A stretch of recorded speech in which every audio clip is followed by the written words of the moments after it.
If a woman opens up to you about her problems, she's not asking for a solution. She's testing your strength. You've probably been there. She calls you in the middle of the night, venting about a co-worker, her family, her feelings. You sit there, trying to help, offering advice, suggesting solutions. You think you're being supportive, being a good man. But what happens next? She pulls away. She seems distant. She stops calling. And you're left wondering, what did I do wrong? Here's the hard truth most men never learn.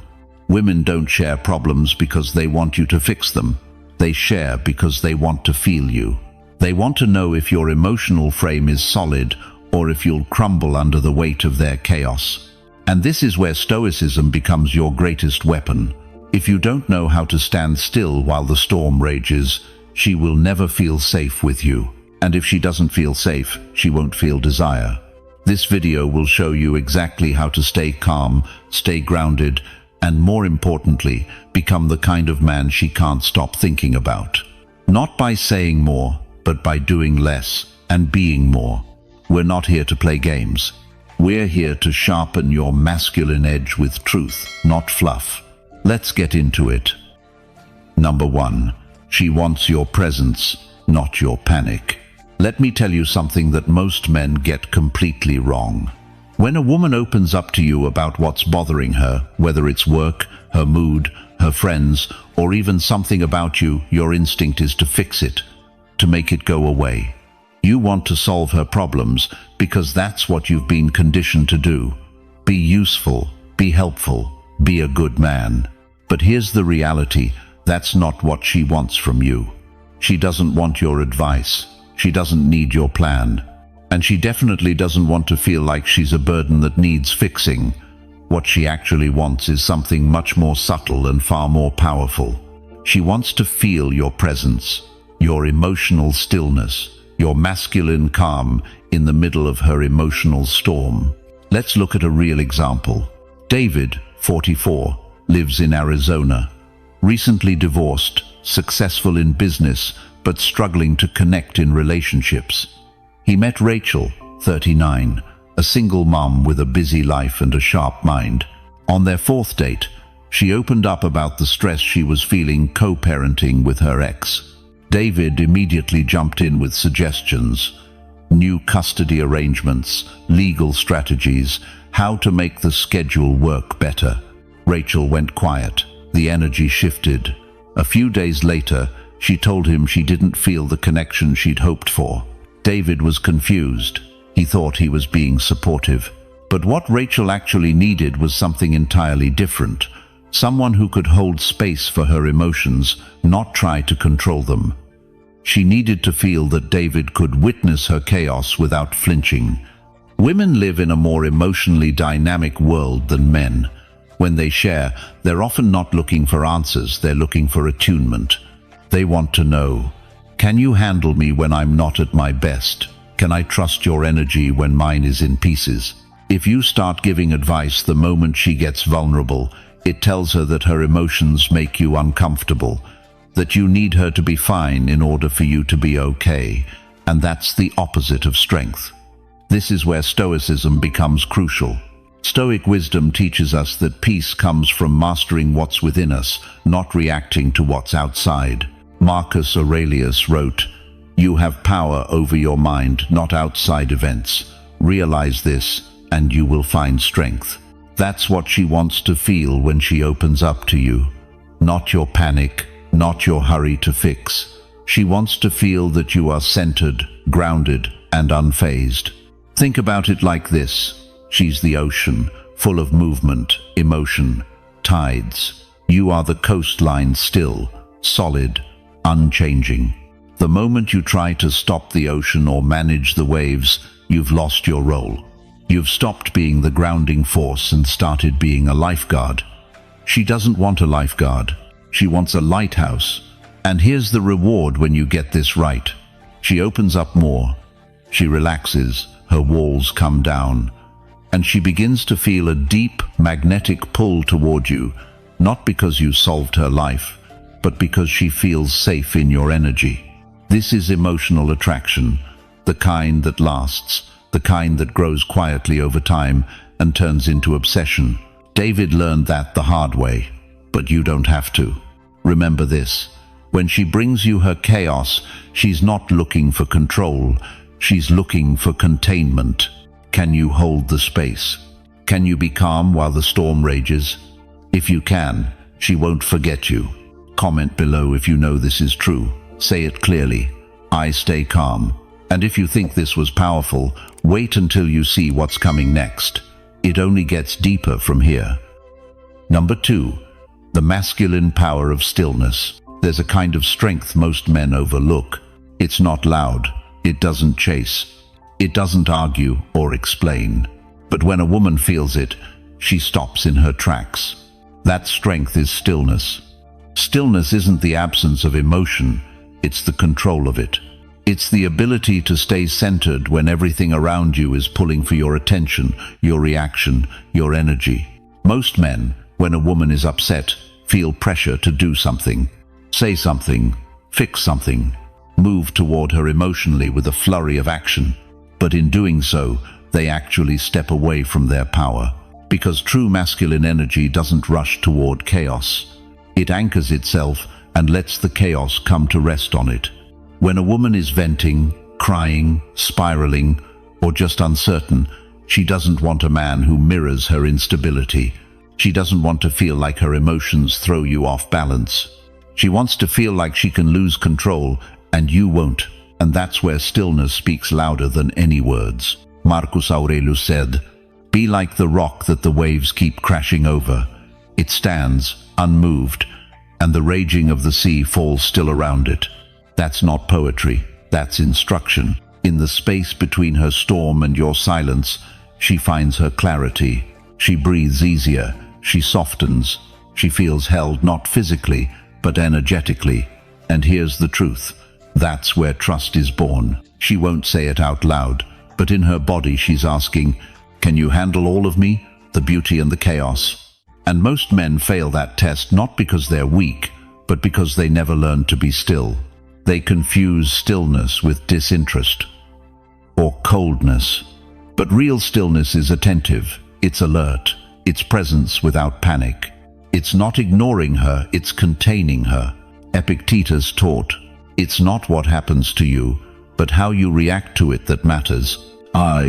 When you're grounded, your reaction slows down. You don't absorb her energy, you transmute it.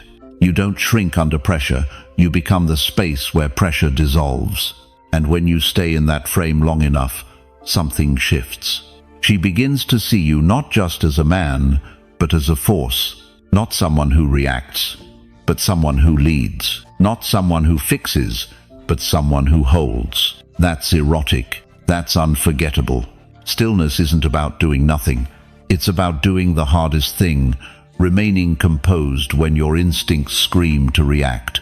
And if you can master that, you become rare. Because in a world full of noise, a man who doesn't flinch becomes the man she can't shake. So next time emotions rise, yours or hers, don't be the wave, be the rock. Comment below if this resonates with you. Just say it out loud: I am the rock. And if you felt the weight of this truth, you're not going to want to miss what's coming next. It goes deeper and it cuts sharper. Number 3. Don't fix her. Make her feel you. Let's get something straight. A woman doesn't come to you with her emotions so you can fix them. She's not a project, she's not broken, and she's definitely not looking for a solution manual. She comes to you because she wants to feel you. Let that sink in. She's scanning subconsciously for your depth, your presence, your emotional gravity, not your logic. Let's take a real-world example. Mark is 52, divorced 5 years ago, successful in his construction business, and now dating again. He meets Elena, 47, a nurse and mother of 2. Things go well for a few weeks. Then one night over dinner, she starts talking about how overwhelmed she feels. Work, kids, finances, everything. Mark listens for a moment, then jumps in with a plan. Budgeting apps, daycare referrals, a weekend away. He thinks he's being helpful. He thinks she'll appreciate his effort. But Elena doesn't lean in. She pulls back. Because Mark, like most men, made the mistake of thinking she needed a solution. What she really wanted was connection, emotional intimacy. She wanted to feel his strength by how he held her feelings, not how he tried to eliminate them. She didn't want answers. She wanted attunement. This is where most men fail. Because fixing is safe, fixing is logical, fixing feels masculine. But to her, fixing says one thing: you're too much for me. And that more than anything kills desire. See, when you try to fix her, you're stepping out of your body and into your head. You become a mechanic, not a man. But when you stay present with her emotion, just hold it, feel it, breathe with it, you become unforgettable. Women remember how you made them feel, not what you said, not how fast you solved a problem. So what do you do instead? You ground yourself, you breathe slowly, you stay close, you nod, you listen not to respond, but to understand. You make eye contact, you don't fidget, you don't correct. You let her storm pass through you without scrambling to build shelter, because the shelter is you. Seneca wrote, "We suffer more often in imagination than in reality." And most women don't need you to remove the storm, they need to know the storm won't move you. Mark eventually realized his mistake. When he saw Elena a few weeks later, he apologized not for trying to help, but for not listening. He told her, "I thought being a man meant having the answers, but I'm starting to learn it means being able to hold the weight without running from it." Elena cried. Then she kissed him. This is the paradox. The less you try to do, the more she starts to feel. She doesn't want your toolbox. She wants your emotional presence, your unshakable energy that says, "I'm here, I feel you, and you don't scare me." That's what creates safety. And safety creates sexual polarity. So the next time she opens up, don't fix, feel, and let her feel you. Now, I want to hear from you. Drop a comment below and let us know. I feel deeply. And trust me, if this hit home, you're going to want to see what comes next. What's coming will shift the way you see women and yourself forever. Number 4, she feels safe when you feel nothing. This one might sting a little, but it's the truth most men never hear. The less reactive you are, the safer she feels. We live in a world that tells men to open up, be vulnerable, share everything. And yes, there's value in authenticity. But when it comes to romantic polarity, when it comes to creating attraction and safety, your emotional control matters more than your emotional display. Why?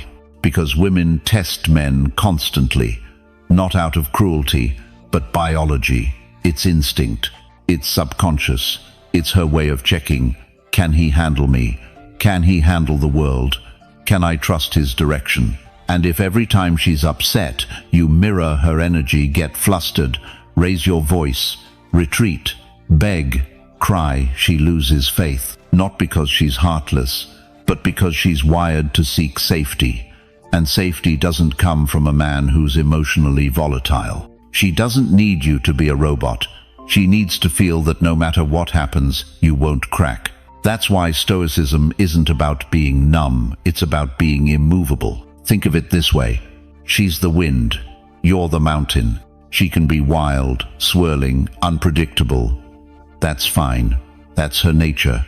But when she looks at you, she wants to see something solid. A presence that doesn't bend with every emotional breeze. A man who can take all of her storm and not get swept away. There's a quote from Marcus Aurelius that sums this up perfectly. If you are distressed by anything external, the pain is not due to the thing itself, but to your estimate of it. And this you have the power to revoke at any moment. She wants to feel that power in you. That self-governance, that emotional independence, that calm. Because when you don't feel the need to match her chaos, she feels grounded. She feels like the storm has found its anchor. And that's when she relaxes into her femininity. See, a woman doesn't truly surrender to a man because he talks about his feelings. She surrenders when she feels his stability, when she knows she can bring all of herself to the table and he'll remain steady. So when she pokes, tests, cries, nags, withdraws, don't chase, don't argue, don't collapse. Hold your frame. Let her emotion wash through the room like weather. You are the atmosphere, not the cloud. Your job is not to fight her feelings. Your job is to show her they don't control you. And ironically, when she feels you're unmoved, not cold, just unshaken, that's when she opens. That's when the softness comes. That's when trust is built. That's when her body begins to respond in ways words can't touch. Because deep down, every woman is looking for a man who can hold more than just her body. She wants a man who can hold her intensity without flinching. And the man who can do that is rare. Most men try to win her through validation. But the man who holds his emotional center, no matter what, is the one she keeps thinking about.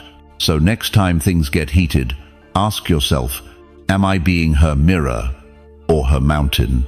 Drop your answer in the comments. Say it out loud. I stay unmoved. And if this shifted how you see yourself, just wait, what's next will challenge everything you think you know about masculine presence. Number 5. You are the frame. She's the art. Let's break something down that most men never even think about. In any dynamic between a man and a woman, someone holds the frame. And if it's not you, it's her. What is the frame? It's the emotional container, the invisible structure, the direction, tone, and energy of the relationship. If you don't define it, she will. And the moment she does, you stop being the man. Let's use something visual to drive this home. Think of a piece of art, bold, beautiful, chaotic, emotional. That's her. Now think of the frame, clean, strong, simple. That's you. Without the frame, the art spills out. It loses shape. It loses impact. It gets lost in the noise. But with the frame, the art becomes magnetic. It has focus. It commands presence. Here's what that looks like in real life. Derek, 49, lives in Denver. He's a high-level architect, precise, sharp, in control at work, but in his personal life, total chaos. He's dating Amanda, 46, a passionate woman with strong opinions. She challenges him, pushes back, one moment hot, the next cold. When she pulls away, he chases. When she cries, he apologizes, sometimes for things he didn't even do. He's constantly adapting to her moods, walking on eggshells, trying to avoid conflict. He thinks he's being sensitive, supportive, but what Amanda feels is this: he doesn't lead, he follows. She feels like she's setting the emotional tone, and deep down, that exhausts her. Because women may say they want to lead, but what they actually crave is a man who defines the emotional direction, not with control, but with certainty. A Stoic man doesn't control people, he controls the environment through his presence. Epictetus said, "No man is free who is not master of himself," and that's the key. If you want to hold the frame, you have to master yourself first. Your reactions, your focus, your values, your emotional state. Because the frame isn't about power over her. It's about power over yourself. And when you hold that kind of presence, clear, calm, grounded, she feels it immediately. She relaxes. Her defense drop. Her femininity expands. Because now, she gets to be the art. She gets to be soft, expressive, emotional, knowing there's something stronger holding space around her. And that, right there, is where desire is born. It's not about domination. It's not about rules. It's about energy polarity. When you're the frame, you lead the rhythm of the interaction. You decide what matters, what deserves attention, what doesn't. You choose what you emotionally invest in and what you let go. Derek started shifting this. He stopped reacting to Amanda's tests. He started guiding conversations, holding eye contact longer, pausing before he spoke. He didn't try to manage her feelings, he managed his own. And slowly, Amanda changed. She became warmer, more affectionate, less chaotic. Not because she changed, but because Derek finally stepped into the masculine role she was silently waiting for. You are the frame. She's the art. Don't forget that. Drop a comment if you know what this means now. Say it with certainty. I hold the frame. And if this unlocked something in you, what's coming next is going to deepen it even further. You're not just becoming a man, you're becoming the force that defines the space around you. Number 6. Control your reaction. Control her mind. Let's make one thing clear. Women watch your reactions more than they hear your words. It's not what you say, it's how you respond. You can talk all day about being confident, grounded, and masculine, but the moment you flinch, lose your temper, get needy, or try to prove yourself, the spell is broken. She sees it. She feels it. And in that split second, the frame shifts. Here's why that matters. Women test to feel. They poke to check for strength. They bring emotion to the table not to destroy your frame, but to find it. And if every little storm moves you, she won't trust you to hold her. Now here's the twist. You don't control her mind by controlling her. You control it by controlling you. She watches how you breathe, how fast your tone shifts, how easily your eyes betray your frustration, how often you react to the bait. Every reaction tells her one thing, whether or not you're solid. This is where Stoicism separates boys from men. Epictetus said, "Man is not worried by real problems so much as by his imagined anxieties about real problems." Most men are walking balls of untrained reactivity. Their inner world is chaotic, so the outside world pulls them around like puppets. Not you. You're learning to reverse that. When she's emotional, you pause. When she's unclear, you slow down. When she accuses, you don't defend, you listen, assess, and decide how to respond. Because real power isn't about dominance. It's about discernment. When she realizes you don't flinch, don't beg, don't explain yourself out of insecurity, something shifts in her nervous system.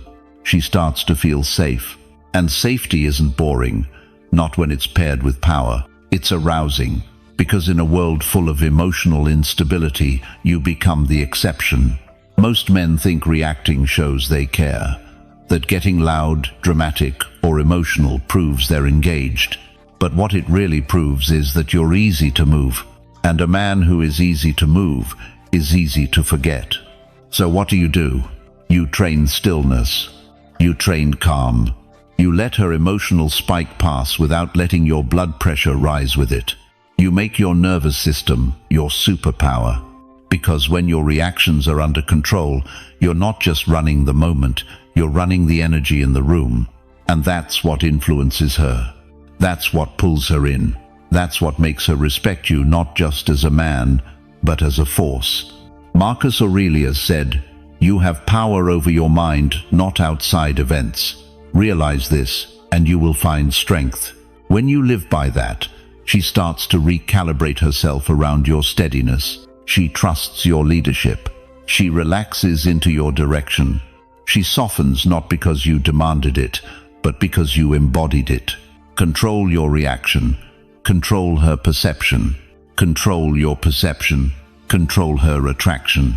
Say less, breathe deeper, move slower.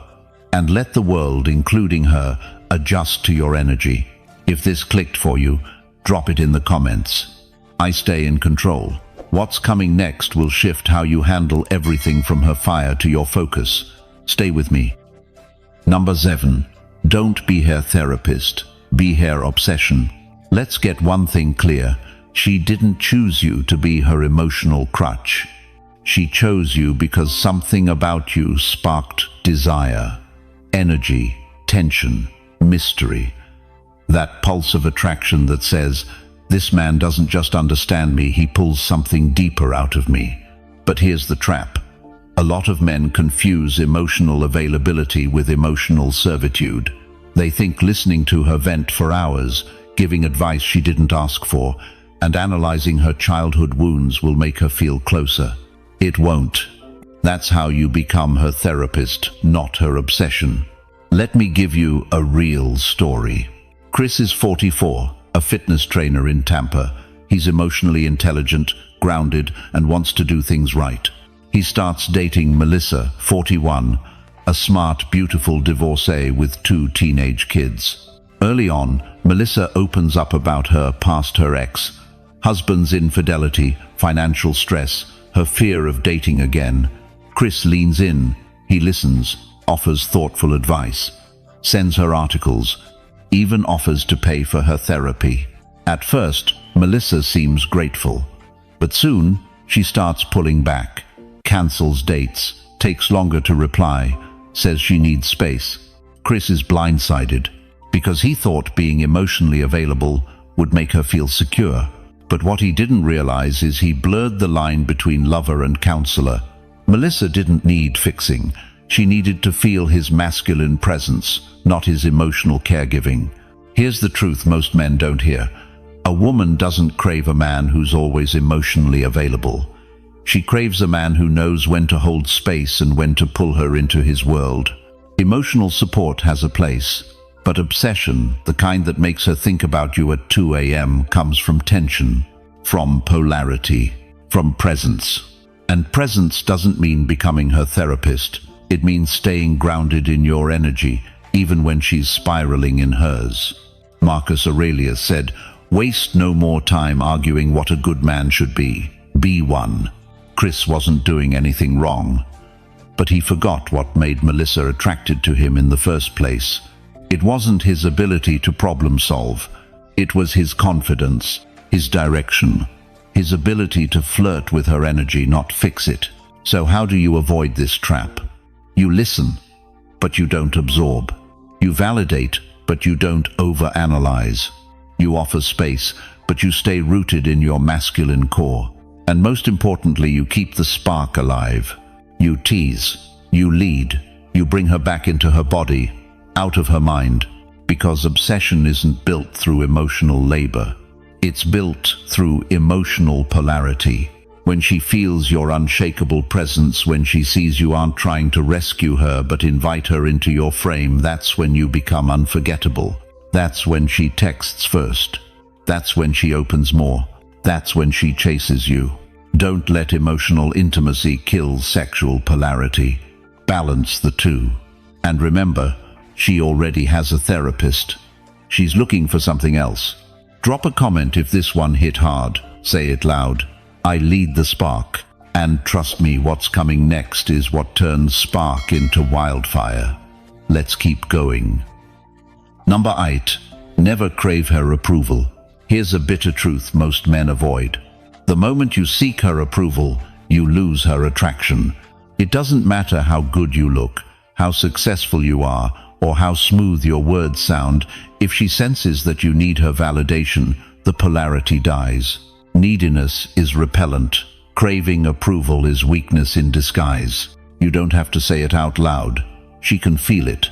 She sees it in the way you wait for her reaction before you speak, in how quickly you text back, hoping for a heart emoji, in how you adjust your opinions just to avoid disagreement.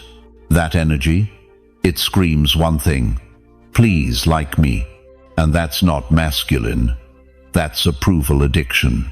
Now let's get one thing straight. It's natural to want her attention, her affection, her body, but there's a difference between wanting and needing. The Stoics understood this long before dating coaches and YouTube videos existed.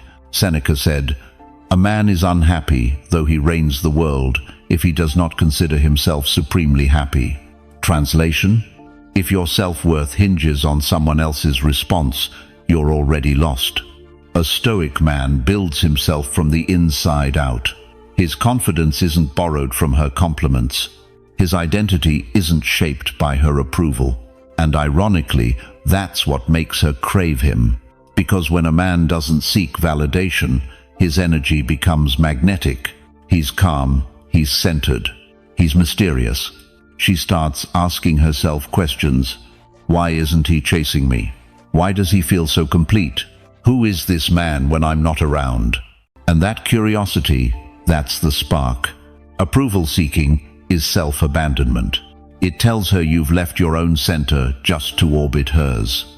And no woman wants a man who revolves around her.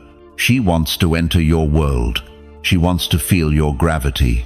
She wants to know you're on your path with or without her. So how do you break this pattern? You stop over-explaining. You stop apologizing for who you are. You stop asking for reassurance every time the energy shifts. And instead you trust your presence. You trust your silence. You trust your good. Because a man who values his own judgment more than hers, that's the man she starts respecting. That's the man who can lead. That's the man who creates tension. That's the man who drives her wild. Marcus Aurelius put it like this: if you are pained by external things, it is not they that disturb you, but your own judgment of them. Stop judging yourself through her eyes. Start seeing yourself through your own. Never crave her approval. Stand in your own, and you'll be shocked how fast the dynamic changes. She'll chase. She'll open. She'll surrender, because she's finally met a man who doesn't need her to feel like a man. And that is rare. If you've ever caught yourself chasing her validation, leave a comment, "I approve myself," and keep watching. What's coming next will flip the power dynamic and show you how real attraction is built without saying a word. Number 9. Let her storm. You stay stone. Let's talk about the real test of your masculinity. It's not how much money you make. It's not how chiseled your jaw is or how clean your watch looks. It's how calm you stay when everything around you is shaking. Let me give you a real story. Derek is 49, runs his own construction business in Colorado. Rugged, confident, the type of guy who commands a room. He starts seeing Carla, 45, a woman with a bold personality and strong emotions. One night at dinner, Carla gets triggered by something Derek says. She doesn't hold back, she snaps, raises her voice, accuses him of things that had nothing to do with the moment. Old Derek, he would have fired right back, matched her volume, taken it personally. But this time, he just sat back, breathed, let the storm pass. He didn't check out. He didn't lash out. He stayed stone. And that changed everything. Here's the truth. Women don't need you to fix their emotions. They need to feel your steadiness inside theirs. And when you flinch, when you meet her chaos with your own, you don't calm the storm. You become part of it. You break the frame. There's a line from Marcus Aurelius that captures this perfectly. Be like the cliff against which the waves continually break, but it stands firm and tames the fury of the water around it. That's what she needs from you. Not a fixer, not a fighter, not a runner. She needs a foundation. Most men think they're doing the right thing by matching her energy, showing passion, not letting her walk all over me. But that's not strength. That's reactivity. Strength is emotional stillness. Strength is watching her rage and not letting your heart rate spike. Strength is loving her through the storm without losing yourself in it. Derek later told me, that moment at dinner was the first time I felt like a man who led the moment instead of surviving it. You see, when you anchor your nervous system, when you own your energy, something shifts. She starts to feel safe. Not because you agreed with her, not because you solved the problem, but because you stayed solid. Women are emotional by nature. That's not a flaw. That's part of their brilliance. But emotion ungrounded becomes chaos, and chaos without contrast becomes fear. She needs to bump into your calm to feel her own storm settle. Now let's make something clear. This isn't about tolerating disrespect. It's about learning the art of non-reactive leadership.